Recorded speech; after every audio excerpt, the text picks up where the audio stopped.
자, 반갑습니다. 이번에는 이제 민족문화 수호 운동 파트인데, 이제 우리나라의 식민 지배를 하면서 우리나라의 어떤 민족 문화를 일본이 어떻게 말살하려고 했는가, 그리고 그걸 우리가 어떻게 지켜냈는가, 그 부분에 대한 이야기를 하려고 해요. 근데 이제 기본적인 목적은 우리나라의 어떤 민족 문화를 없애고 또 우리나라의 민족적인 정체성을 없애려고 하는 거겠죠. 그래서 이런 경우에는 보통은 두 부분을 건드리게 돼요. 어디냐면 어, 역사, 그다음에 언어, 이 두 부분을 건드리게 됩니다. 그래서 역사는 기본적으로 사실 그 민족의 정체성이잖아요. 그 민족이 어떠한 길을 걸어왔고 또 어떠한 기억들을 공유하고 있는가, 민족의 정체성에 관한 문제이기 때문에 음, 그러니까 뭐 이런 거죠.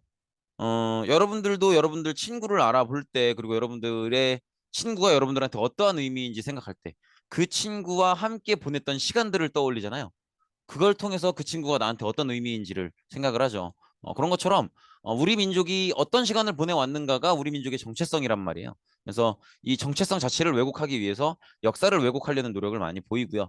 그 다음에 언어는 말 그대로 직감적으로 우리가 우리 민족임을 알게 하는 가장 어떤 중요한 매개죠. 그렇기 때문에 이제 언어도 사용하지 못하게 하고 혹은 왜곡하고 이런 모습을 많이 보이죠. 그래서 우리는 우리가 우리 민족임을 잊지 않기 위해서 역사와 언어를 지키려고 노력을 많이 하죠.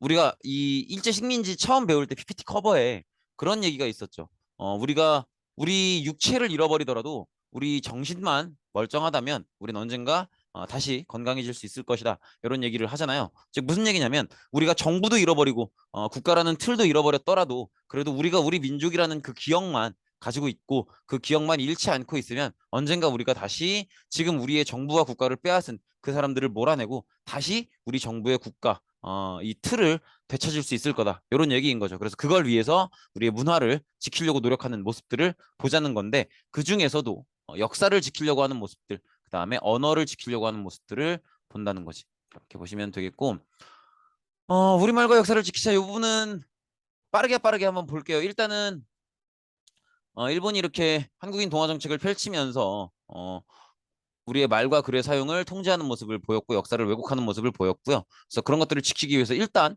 언어를 지키려는 모습, 우리 말을 지키려는 모습을 좀 보면 뭐 이거 이런 단체 하나하나를 다 외워달라는 건 아니에요. 근데 어쨌든 우리 말, 우리 글, 우리 언어를 지키기 위한 노력을 많이 했다라는 거, 그 분위기 자체를 알아달라는 거예요.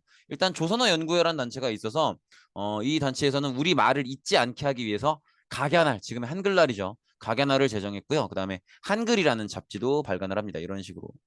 그다음에 조선어 연구회가 좀 시간이 흐르면 조선어 학회로 이렇게 발음이 조선어 학회로 확대 개편됩니다. 그래서 한글 맞춤법 통일안 그리고 표준어를 제정을 하게 되고요. 그다음에 우리말 큰 사전을 제작을 시도하기도 합니다. 물론 요거는 이제 중간에 조선어 학회가 민족운동단체로 분류가 돼서 이제 일제에 탄압을 받아서 해산이 돼요. 근데 그게 우리말 큰 사전 작업을 시작하고 완성하지 못한 상태에서 해산이 되는 바람에 당시에는 완성되지 못하는데 이게 나중에 광복 이후에 이 우리말 큰 사전 작업했던 게 발견이 돼요. 그래서 우리말 큰 사전은 결국에는 이제 광복 이후에 완성이 됩니다. 어쨌든 이런 식으로 조선어 연구회에서 각야날 만들고 한글이라는 잡지 만들고 그다음에 조선어 연구회가 조선어 학회로 확대 개편되면서 이거 되게 발음이 어렵다. 조선어 학회로 확대 개편된다. 어쨌든 조선어 연구회가 조선어 학회로 확대 개편되면서 한글 맞춤법 통일안 및 표준어가 제정이 됐고요. 그다음에 우리말 큰 사전을 만들려고도 해봤었다 정도 보시면 되겠습니다. 근데 요거는 지금 이런 하나하나의 개별적인 단체 이름들이나 그 단체에서 뭘 했는지를 기억해달라고는 안 할게요. 요거는 뭐 시험에 낼 생각은 없는데 그래도 어쨌든 우리 언어를 지키기 위해서 굉장히 노력했다라는 분위기를 알아주시면 될 것 같아요. 그다음에 요게 이제 조선말 큰사전, 우리말 큰사전에 작업되고 있었던 부분이에요. 이렇게 보시면 되겠고 그다음에 역사도 이제 일본이 역사 왜곡 의도를 계속 보이고 있기 때문에 이제 거기에 대응해서 우리도 우리 역사를 제대로 연구하고 지키기 위해서 노력을 많이 했다는 거죠. 그래서 여기서도 그냥 분위기만 보시면 될 것 같아요. 일제가 식민사관이라는 걸 동원해서 조선은 원래 발전이 더뎠고 그렇기 때문에 식민 지배를 당할 만해서 당하는 거고 오히려 우리가 이 조선을 도와주는 거다라는 식의 인식이 식민사관이고요. 이 식민사관에서는 조선 그리고 그 이전에 뭐 삼국시대 고려 조선 이 역사 발전 과정에서 우리나라가 어떤 부분이 부족했기 때문에 발전을 못하고 있었는가 그런 식으로 얘기를 하는 거예요. 그래서 우리나라는 이런 역사의 발전 과정을 쭉 볼 때 식민 지배를 당하는 게 맞는 그런 정도의 역사 발전 수준이다라는 식으로 얘기하는 게 일제의 식민 사관이에요. 이렇게 보시면 되겠고 이런 사관에 대응해서 그리고 이런 식으로 관점을 두고 역사 연구를 하는데 그 연구가 제대로 된 연구일 리가 없겠죠. 그래서 일제는 식민사관 연구를 하면서 우리나라 역사를 굉장히 왜곡을 많이 하고 날조를 되게 많이 했어요. 그래서 그런 부분을 이제 고치고 대응하기 위해서 우리나라 역사 연구가들이 우리나라 역사를 연구를 하는 거죠. 그래서 박은칙에는 박은채? 박은식, 신채호 이 두 연구자분들께서 민족주의의 바탕을 둔 역사서를 많이 저술을 합니다. 그래서 이분이 이제 박은식 선생님이시고요. 이분이 신채호 선생님이세요.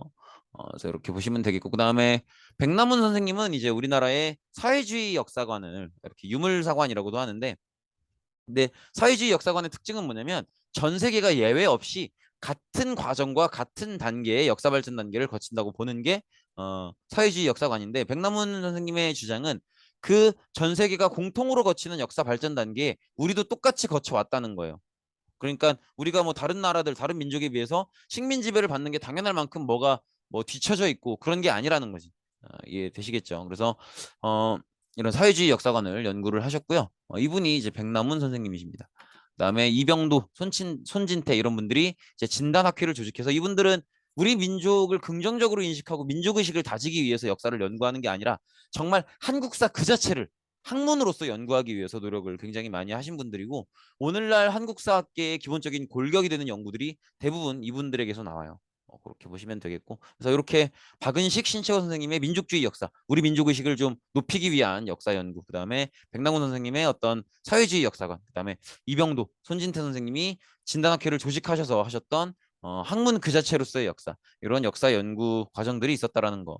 그냥 분위기만. 근데 여기서는 전반적인 분위기를 일제가 우리 역사를 왜곡하려고 노력을 많이 했었고 거기에 대해서 우리가 대응하면서 일제가 연구하고 있는 그 식민사관으로서의 우리 역사는 잘못된 것이고 우리는 우리 나름의 다른 나라들보다 전혀 뒤처지지 않는 그런 우리 나름의 자부심을 가질 만한 역사를 발전시켜 왔었다. 그런 얘기들을 하는 거죠.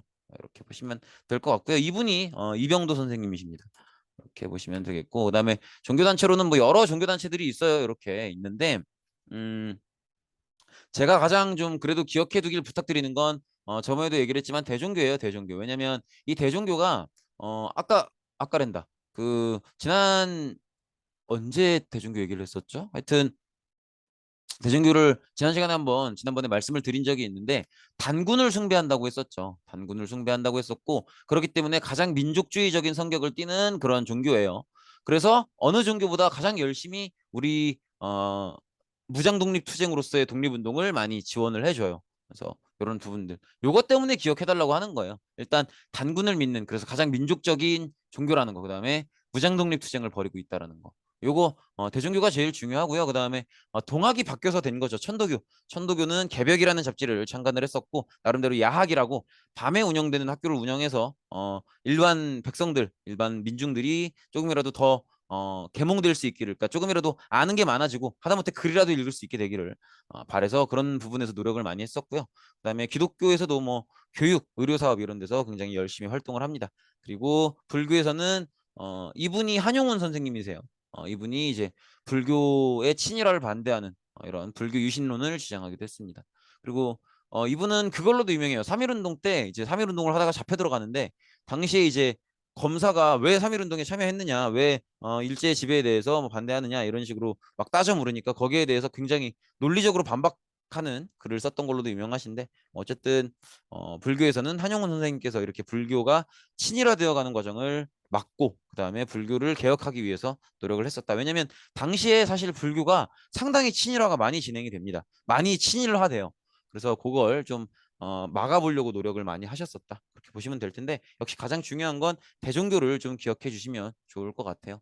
그 정도 보시면 되겠고 그다음에 대종교 하면 요것도 꼭 기억을 해주세요. 지금 여기선 종교 얘기를 하는 거라서 안 적었는데 중광단이라는 단체를 운영하고 지원했었다라는 거. 그래서 이 중광단이라는 단체가 요거 만주에서의 독립운동을 많이 지원을 하거든요. 그래서 그걸 꼭 기억해 주시고 그다음에 원불교도 한 번씩 그냥 읽어보시면 좋을 것 같아요. 근검절약을 주장하고 뭐 허례허식을 폐지할 것을 주장하는 새생활 운동을 전개했었다. 그냥 가볍게 읽어만 보시면 되겠고 요 종교 파트에서는 대종교 정도만 중광단 그다음에 단군을 믿었었고 무장독립투쟁을 굉장히 많이 지원했었다라는 거 정도 기억해 두시면 되겠습니다. 그다음에 나머지 부분들 뭐 문학에서나 뭐 아니면 미술, 영화 이런 부분들 그냥 한 번씩 보시면 될 것 같아요. 그냥 한번 쭉 읽어보시고 그런 게 있구나 하시면 되겠고 이상화나 이육사, 윤동주 너무 유명한 시인들인데요. 뭐 역사 시간에 다룰 건 아닌 것 같아요. 이분들의 작품은 국어 시간에 한번 나오지 않나요? 천천히 뭐 서시 이런 것들. 서시가 제일 유명하죠 윤동주에. 그래서 별 하나의 시와 뭐 이런 식으로 잎새에 있는 바람에도 나는 얼마나 괴로워했던가 뭐 이런. 모든 죽어가는 것들은 얼마나 아름다운가 뭐 이런 시들 어쨌든 보시면 되겠고 그다음에 미술의 이중섭 그다음에 영화에 나온 귀의 아리랑 이런 것들 그냥 있었구나 한번 생각해 보시면 될 것 같아요. 어 요거 하나는 보여드릴 만한 것 같아서 가져왔어요. 아마 미술 교과서에도 있을 거예요. 이중섭 화가의 황소라는 그림입니다. 이렇게 보시면 나름대로 이렇게 중섭 이렇게 써져 있죠. 이렇게 보시면 되겠습니다. 근데 뭐 제가 미술 전문가가 아니기 때문에 뭐 필치가 어떻고 뭐 화풍이 어떻고 이런 얘기는 못 하겠네요. 네, 고생 많으셨습니다. 오늘은 여기까지입니다.